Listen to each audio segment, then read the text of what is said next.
Hi, welcome back to my decorating series. This week we will be continuing the house tour with floors 11 through 15. So after the first 10 floors, we have gotten rid of the need for some storage spaces and kind of greeting and more formal entertainment spaces and started to get into more family type spaces. Now, this does not mean that you can't have company on these floors, but it is getting into a little bit more intimate and closer friends and family type spaces. So, floor 11 is still about entertainment, and it's the coat room, the trophy room, the tavern, and the coffee bar. So these rooms are a little bit more casual, a little bit of showroom type spaces with the trophy room, but definitely still things that could be used by people that live in the home, but also still have, company involved. So the coat room was relatively easy and simple. I really wanted to go with a lot of wood tones in here because the rooms that connect to this space are a little bit more rustic, and that's what I was going for. I was trying to kind of group the aesthetic, that rustic aesthetic, together.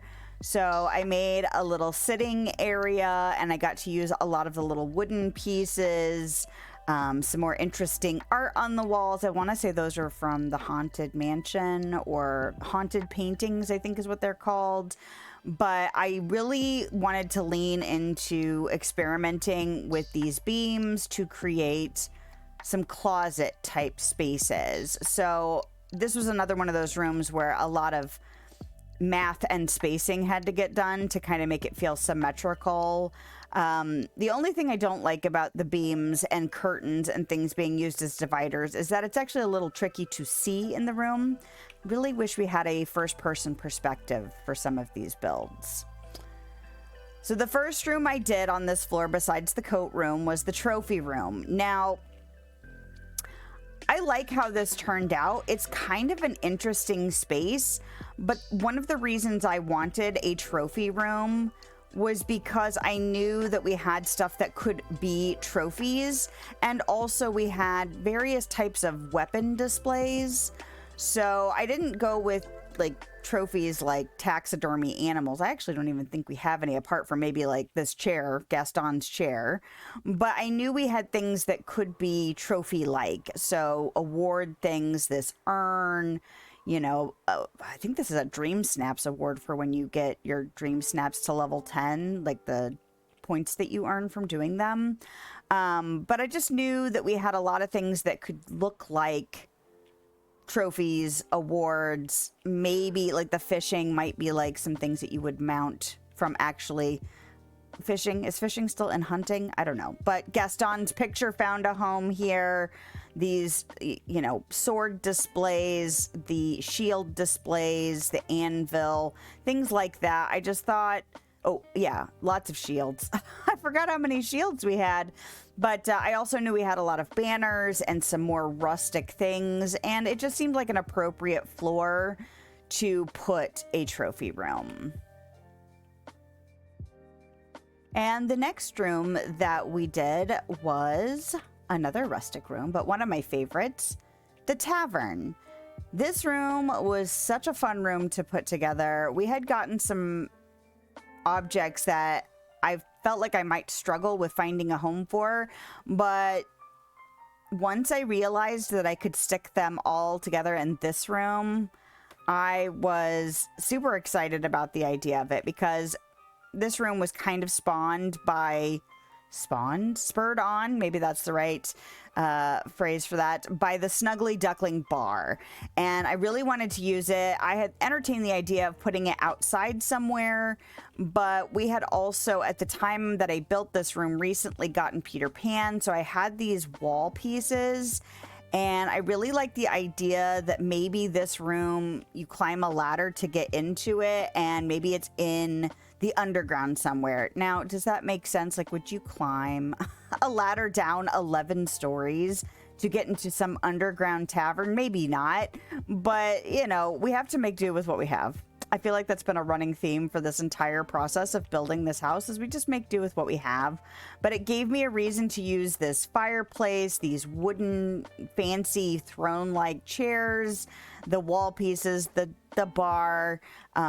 Just had a lot of fun with a different aesthetic once again, and the wooden piano. Just, I don't know, everything that kind of went in this room was just like, oh yeah, I could use that. Oh yeah, I could use that, which was always so much fun whenever I got into spaces like this. I also like how mismatched everything is. Like it kind of just found its way into this space. Maybe we magic ourselves down there. Maybe the ladder is just for show. And the last room on this floor was also one of my favorites. It's the coffee bar. Still rustic, still using the beams to divide up the space, but I wanted a space where it looked like you could come in, grab some coffee, and grab a book, and maybe, you know, tuck in with a little blanket maybe. I stuck some butterflies in here to give it some whimsy, but created some unique spaces where it reminded me of coffee shops I grew up going to, where it was obviously, you know, house furniture kind of got mismatched and cobbled together once again. But, you know, there's all these windows on the wall, like you might be able to grab a cup of coffee and a book and just sit in a chair that's well worn and cozy and look out the window and just kind of slowly wake up to the day. I also stuck the Mulan tea table in here in this back nook, like you could have a little private space for somebody or a group of people. Lots of books in there. I can't actually get in this room very easily, or the section of the room really easily, but that's okay. Most of the rooms in this build were just for show and kind of the practice of going through the motions of how do I put all these rooms together. And even though I can't get into all the nooks and crannies, I still am satisfied by the results. So after this rustic floor, we again switch to some brighter aesthetics. These are still kind of family spaces, but could host people in them in a little bit more casual and cozy way. So this floor has the living room, the recreation room, the informal dining room, and a den. And I felt like the living room, the recreation room, and the den could all, like if it was a regular house with a regular number of rooms, could maybe be one room or maybe two at the most.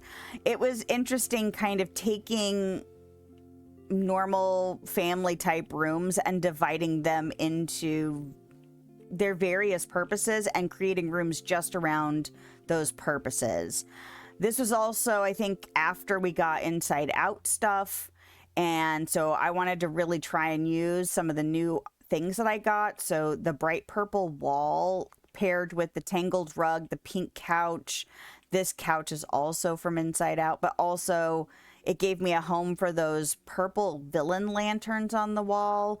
Yeah, I was like, okay, where are the pink and purple things and things that have pink and purple in them? So I got to pair, like, I think this is a Monsters Inc. maybe. I don't remember which couch this is from. Maybe it's just a non-Disney couch. But yeah, it was fun to kind of look for a color scheme and worry less about what, you know, movies they came from and see what I could get away with pairing together. So very pink and purple, but I had pink and purple stuff to use, so we used it.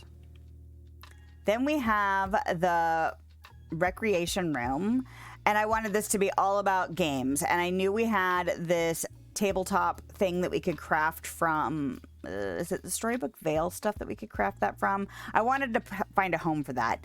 I almost wish we had a basement in this game, just because I feel like a rec room fits a basement space. Maybe it's because I grew up in the 80s and kind of had that, you know, 70s, 80s holdover of like the kids and rec spaces are in the basement. But what's the theme? we do what we can with what we have in this game. But I decided to go for kind of an odd pairing of blue and orange and red in here just to see what I could get away with, because this tone, this reddish orange tone of the table doesn't really have a lot of things that match with it. So I decided to lean into kind of those opposite colors, you know, like the complementary colors a little bit to see if I could get away with it. And I think it turned out all right. It definitely feels, I don't know, more playful in here because of the very bright colors. But I found, you know, some art pieces that fit. The popcorn stand found a home again. I made like a little space collection set in this corner so I could find a place for this big Buzz Lightyear suit. And the jukebox. I wanted to find a home for that jukebox, and I feel like the rec space was perfect for that. After we did the rec space, we move on to an informal dining room. And if you can't tell what some of my favorite spaces are, they are definitely informal. They are definitely filled to the brim with clutter and just homey touches. And I just love how cute this little room turned out. Like, I can imagine my kids grabbing breakfast and sitting in this room before going to play some games together, or just, you know, a sleepover. And this is where, you know, the snacks are stashed, or, you know, something like that. But it's green and orange, another color combination that I wanted to play with, you know, because of the objects that I had available. And I don't know, it's so cute in here. I love this kind of thing. Oh, let me out, please. Uh-oh. Almost got stuck in the room. That's funny. All right. So the final room on this floor. Oh, and another room that's very difficult to move around in. The showpieces, right? Getting in the way, is the den. And because we had gone so bright and colorful in the other rooms, I wanted to keep that trend up in here. I think this might be the first room I've got a TV in. No, we had a home theater, so that was like a movie screen. But this is kind of a place where I wanted to stick the TV, some more books, because it's always nice to have books. And we went into like a blue and purple and orange or gold kind of theme in here. So I got to use these curtains and the carpets and these bookcases in particular. It found a place for this fireplace, which looks really nice between these bookshelves, almost like they were meant to go together. I mean, their design elements are different, but their color scheme matches really well for me. So that, combined with the fact that this entertainment center is got some purple and blue in it to go with the purple and blue of the furniture. And yeah, just a fun little room, you know, a fun little family space, a little music corner for people who might want to play some music as a group. Not quite as formal as the music, was it studio? The music room that we had on the previous section of floors. Because you never know when you want to sing a song together. And now we get into one of the spaces that I was most intimidated to get to, just because it feels like, I don't know, like not a crowning jewel type of room, but kind of. And this is the primary suite. So I knew that I had tons of fancy stuff that I wanted to make sure I made a space for. And because I turned a primary suite, which might be just a bedroom and maybe a bathroom that's en suite. I wanted to divide everything again into its own section. So I made a sitting area with a withdrawing room, a whole walk-in closet as its whole room, a primary bedroom, and a primary bathroom. And I was saving some of my favorite pieces for this room. That doesn't mean I didn't use them in other spaces, but I really wanted to use this green wallpaper, this foliage looking wallpaper, in combination with more earthy browns and greens, you know, still touches of color. Oh, that was kind of odd. The wall took over there for a second. But some tangled pieces. Tangled is one of my favorite aesthetics in the game. This fireplace is so stinking cute. But I put curtains in front of some recessed wall lights from inside out. These stained glass windows. I wanted things to glow. I wanted it to feel almost magical and like forest-like in here. So then we get into the walk-in closet, and this is another one of those rooms that I really, really love because it's just so ridiculous to think of this giant room being a walk-in closet. But it was so much fun to put together. I was able to create, once again, multiple spaces, trying to use some different things besides just beams and curtains with these screens. Although, yes, I have repeated a lot of these kind of design elements before, but I was able to create a little vanity area. I used mannequins for some of my past outfits, or at least modified versions of some of my past outfits. I got to keep it really bright in here. There's a lot of white with the pillars and the wallpaper, but I made a little dressing area, including a bench for maybe you have a friend over playing dress up or trying to figure out outfits to wear for a party or something like that. And then I also created a space where it looks like you could store outfits. I wish we had a few elements that are a little bit different, some different wardrobes, some different maybe closet wall pieces. We did recently get one from Lady and the Tramp that's Cruella de Vil-like. I might stick that in here once I come back and revisit some of these spaces in the future. But at the time that I made this room, it was so much fun to do something so over the top, and it's just so cute in here. Like, I could see playing dress up in there with my friends or maybe by myself. Maybe I don't need my friends. Maybe I could just do it by myself. Anyway, dress up's more fun with friends. Who are we kidding? So here we are in the primary bedroom, and once again, it's ridiculous, but I love it so much. I wanted to use these pillars. I wanted to use some fireflies and butterflies in here. I decided to really lean into kind of the magical feel in here, but it was interesting. I thought this room was going to end up being huge. And once I got down to the build of it, I was like, you know, this room really only needs a bed. Like, we have a closet space already. We have a bathroom space already. I don't have to divide this room up. It's all about the bed. So I put the bed a little bit more in the middle of the room so I could put some stuff kind of behind it. This pillar in the back, stained glass windows, flowers, but it is over the top and so magical. It's so over the top. But I don't know what else to say about it other than I love it so much. I love how it turned out so much. Which just leaves the bathroom. Also over the top. But I made it kind of this double bathroom. Like, you would like to think, well, maybe not. It depends on how you want to live your life. But the potential for having a partner, to having two people share this space, made me think about making, you know, kind of a symmetrical feel that we've done in some other spaces, a whole toilet, sink, and, you know, set of robes on each side. But then I needed a home for this tub. And I'm so glad that I got to use it in here. I'm so glad these little plants, well, they're not little plants, they're huge plants. Those are actually pieces that you can put whatever you want on there as long as it fits on that square. So I, of course, leaned into plant life to make it feel like, I don't know, almost like you were outside once you were in this tub. But I loved the fact that this tub had that option, because so many objects you can't add things to it.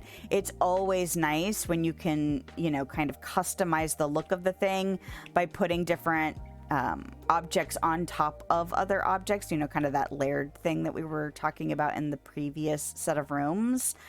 It also gave me a spot to put the fairy stained glass windows, who I love. I love Flora, Fauna, and Merryweather so much. So I just loved putting them in here. This room is so stinking cute and just outrageous. It's just outrageous and I love it so much. All right. So now that we've made it to the primary suite, we got to do some more, I don't know, unique to a Disney game kind of spaces. And even though this house isn't a castle, I did have some rooms on my ideas list that might fit. So I gave myself a throne room, an evil lair, a vault, and a secret lab, because I had already kind of exhausted some more traditional house spaces ideas, I guess. But we have all these objects from Disney and Pixar movies, and that means we have royalty objects, we have villainous objects, and what better way than to give myself some rooms to let me use all of those things. So the throne room was very simple. Once again, in the end, you know, like, you go through a lot of objects when you're looking to build the room, but it's almost like you have to like whittle down what makes sense for the space you're working in. And so I made sure to use some statues, some, you know, armor sets, pillars, the celestial stuff that I hadn't found a space for the celestial floor, and I think I've used the doors a couple times, but the floor and ceiling ended up being difficult for me to put in other spaces, so this room was perfect for them. But I also had recently gotten this door that's behind the throne that looks like a hallway. I think it's Beauty and the Beast, and I knew I wanted to put that in some really formal, fancy rooms, so this was a room for that. Also, these giant roses, oh my gosh, they're so big, but perfect for a throne room. So then we get into the evil lair, and I really wanted to make it look like this room was almost just like a hallway to keep it secret. But I got to once again use objects I didn't get to use in other places. I don't think I'd ever used this Yzma's lever piece before. We had recently gotten the witchy stuff when I did this build, and so I got to lean into mushrooms and the darker objects. I got to use some Jack Skellington things. I got to use a cauldron, although by this point I had at least 2 or 3 different cauldrons, and I was like, oh no, now I have to choose. But I got to use some of the different little cabinets that have all kinds of little lights and curiosities and plants on them, some more fungus things. And most of these pieces you can actually add stuff to yourself, so I got to really fill them up with all kinds of different objects. I put some caramel apples in here, like maybe we're doing something questionable a la Snow White and the Evil Queen. But I just put potions and candles and scrolls and all kinds of stuff and got to use so many fun objects in here. Once again, it's full. My favorite. But yeah, I was having such a good time the further I got into building.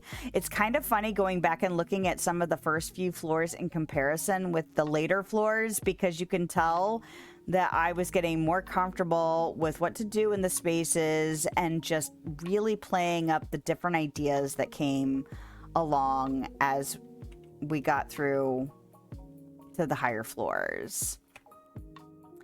So behind the throne is my vault. And I almost wish I could cram even more gold and treasure chests in here, because once again, objects that needed a home, the pirate stuff, some quest objects. I used Scrooge's, I don't know, is that a vault? It's not really a vault. What is that? Is that, my brain is not going to give me the words. It's not a lockbox. You know what it is. I don't remember. My brain won't give it to me. But I got to use some stone walls in here. I forgot I used this Art Deco floor in here, but of course it looks opulent. And that combined with the treasure, just something else. And I know I have gotten some more unique quest objects that I definitely want to come put in here when I revisit some of these spaces. But anything that looked gold or bejeweled or like some kind of treasure, including scrolls, more scrolls, and this conch shell. I remember making a choice to put that in here. I don't know why. Like, maybe it's like the mermaid lover in me that's like, you know, maybe it's a magical conch shell. But anyway, lots of goodies in that room, and off limits. No one's allowed. It's private. You have to go past the person sitting in the throne to get to it, and all of these guards. So don't even try. So that just gives us the secret lab. And I will openly admit that one of the motivating factors for the secret lab was my Yzma stuff and my Edna mode stuff. And then, once again, objects that came along in quests, things to do with Jafar, things to do with Scar. This room isn't inherently evil, but we know how experiments can go. You know, like sometimes they don't turn out so well. But I also liked the idea of maybe it's a little bit more sciencey and less magical in here, like the evil lair was. So I've got things like these sun balls from, I want to say they're Inside Out, but like some more electrical things in the corner, some Monsters Inc. canisters. But yeah, like we're doing experiments in here. And, you know, maybe they don't mean to be villainous, but maybe they end up that way anyway, because, you know, we are playing with Scar and Jafar and Yzma stuff. Oh, and this door. I forgot that this was a motivating factor in this room as well. This door. Because where else was I gonna put Boo's door? All right. Nearing the end of the tour. With floor 15 being the last floor for the week. And this was one room that got morphed into a whole floor because it's an art gallery. And the reason I decided to go with a whole floor for the art gallery was because we have so many things that could be considered art objects or are outright art objects. So instead of trying to cram that all into one room, I decided to make my own little kind of museum up here. So of course we had to start with an entryway. Fairly simple, but so effective. The columns, the marble, the fancy staircase, just a couple of little statues, some seating.